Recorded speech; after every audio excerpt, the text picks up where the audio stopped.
Hey guys, Declan Moody here at the B team. I want to show you something I've been working on a lot, is connecting our outside passing with our inside passing. So, very important when I engage the guard, I don't want to get entangled by his legs. So to negate that, I want to control his hands. I'm going to start pushing into him here as I take my cross step. As I cross step, I'm looking to enter my J point here.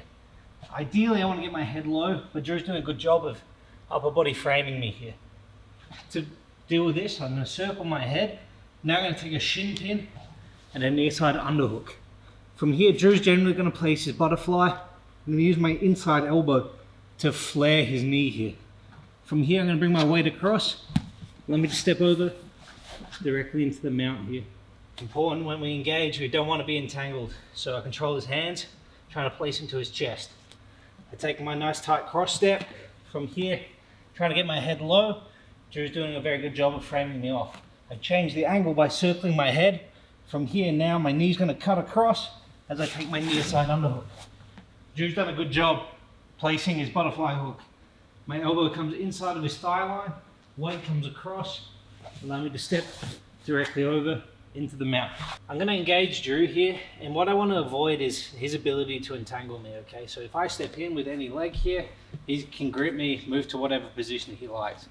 So to prevent this, what I like to do is control his hands and try and pin his hands to it. Now if he tries to reach for my legs, it's going to be incredibly difficult. I'm going to take my cross step here. What I want to do is take a nice shallow cross step, trying to pin his shin towards his butt here. From here, we're going to transition from the hands into this J point position, with the goal being to get my head as low as possible. All right, Drew's doing a good job here. He's framing my upper body, so I can't get good head positioning on his upper body.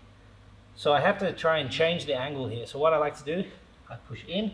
As he's pushing away, I'm going to circle my head to this inside position. Now, this top frame is no longer affected. I'm going to take my shin directly across his shin to the inside of his hip line. It's going to make it very easy now for me to extend my arm, gaining this near side underhook. Drew wants to place this butterfly hook to try and off balance. So what I need to do is I'm going to use my chest open over Drew's chest. So if he tries to elevate me here, incredibly difficult. My hand is going to be placed on the ribs. I'm going to be using my elbow to flare here. From here, I'm going to move my way up, allowing my leg to travel over Drew's knee here, finishing in the mount. If we were to not have this elbow in between, Drew could follow me because there's no wedge. I place this wedge, keeps his knee down low, very easy to step directly back across. Other side. We're here, entangling the hands, stopping him reaching for our legs. If he reaches with his legs, we're very mobile, very easy for us to avoid his entanglements here. Take the shallow cross step, applying upper body pressure, switch off to this J point position, applying pressure to the knee, trying to get my head low. Once again, Drew's got good frames, so I can't get my head tight. I swim underneath, negating this top frame.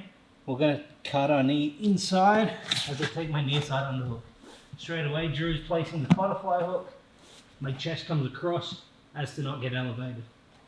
My hand on the rib, elbow flare, step directly over into this mount position, ready to take double underhooks. So a common issue we face when we're entering this J point position is that we get to a nice J point, but their upper body frames are strong enough that they can throw this top leg in here, okay?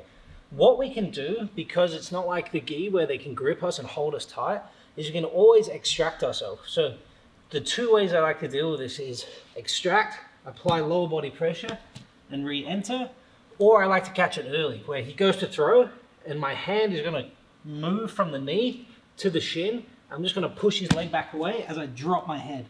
This is going to cause him to have to use his upper body frames again, starting to fatigue his core and his upper body, pushing me away. As he throws his leg, I block, throw, or this time he throws, he gets in really deep here.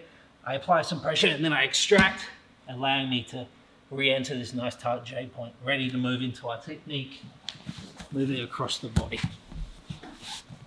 So another common problem we have in this position is when we get to a near side underhook, having our balance correct. So we're moving through this position here. We find ourselves inside here. So there's two sort of common off balances. One is with the hook here, and they start to elevate and turn.